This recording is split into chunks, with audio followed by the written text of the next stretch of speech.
લોકમત ન્યૂઝમાં આપનું સ્વાગત છે। સ્થાનિક સ્વરાજ્યની ચૂંટણીને હવે ગણતરીના દિવસો બાકી રહ્યા છે। જો કે જિલ્લા ભાજપમાં ચૂંટણી પહેલાં જ આંતરિક ઘર્ષણ સપાટી ઉપર આવી ગયું છે। જિલ્લા કાર્યાલય ખાતે બેઠક દીઠ 3 નામની પેનલ નક્કી કરવા મળેલી સંકલનની બેઠક જંગના મેદાનમાં ફેરવાઈ ગઈ હતી। ધારાસભ્યો અને સંગઠન વચ્ચે સીધી ટક્કર થતાં આખી પ્રક્રિયા અધવચ્ચે અટકી જવી એ પક્ષ માટે ચિંતાજનક સંકેત હોવાનું ગણાય છે। જિલ્લામાં ભાજપ કાર્યાલય ખાતે નગરપાલિકા અને તાલુકા જિલ્લા પંચાયતની ચૂંટણી માટે બેઠક દીઠ 3 નામની પેનલની પસંદગી માટે મળેલી સંકલનની બેઠક ગરમાઈ હતી। ધારાસભ્યો અને સંગઠન વચ્ચે નામની પસંદગી મુદ્દે તડાફડી થઈ હતી। સૂત્રો મુજબ સંગઠન વર્ષોથી પક્ષ માટે મેદાનમાં મહેનત કરનાર જૂના અને વફાદાર કાર્યકર્તાઓને ટિકિટમાં પ્રાથમિકતા આપવા પર અડગ રહ્યું હતું। બીજી બાજુ કેટલાક ધારાસભ્યો પોતાના માનીતા ઉમેદવારોને આગળ ધપાવવા માટે દબાણની રાજનીતિ પર ઉતરી આવ્યા હતા। પરિણામે ચર્ચા કરતાં વધુ તડાફડી અને આરોપ પ્રત્યારોપનો માહોલ સર્જાયો હતો।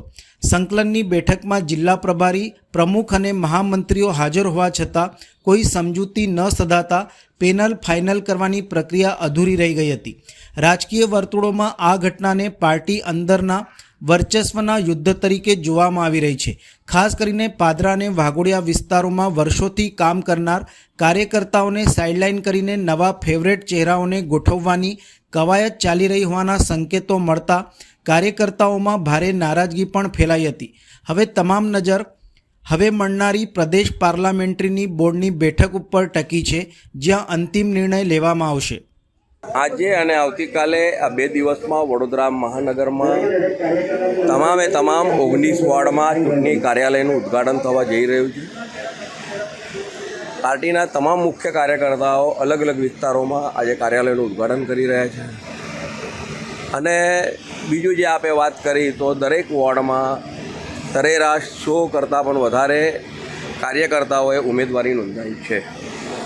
પરંતુ ભારતીય જનતા પાર્ટી જ્યારે આપણે એવું કહેતા હોઈએ કે ધ પાર્ટી વિથ ડિફરન્સ, તો ભારતીય જનતા પાર્ટીમાં આ એક ફરક છે બીજા રાજકીય પાર્ટીઓ કરતાં કે ટિકિટની દાવેદારી બધા જ કરે છે। રાજકારણમાં હોય તો મહત્વાકાંક્ષા રાખવી એ કંઈ ગુનો નથી બનતો, પરંતુ જેને પણ ટિકિટ મળે છે તમામ કાર્યકર્તાઓ એમની પાલખી લઈને નીકળે છે અને જે પણ ઉમેદવાર પાર્ટી મૂકે એ કમળને જોઈને પાર્ટી એને જંગી બહુમતીથી જીતાડે છે। Thank you.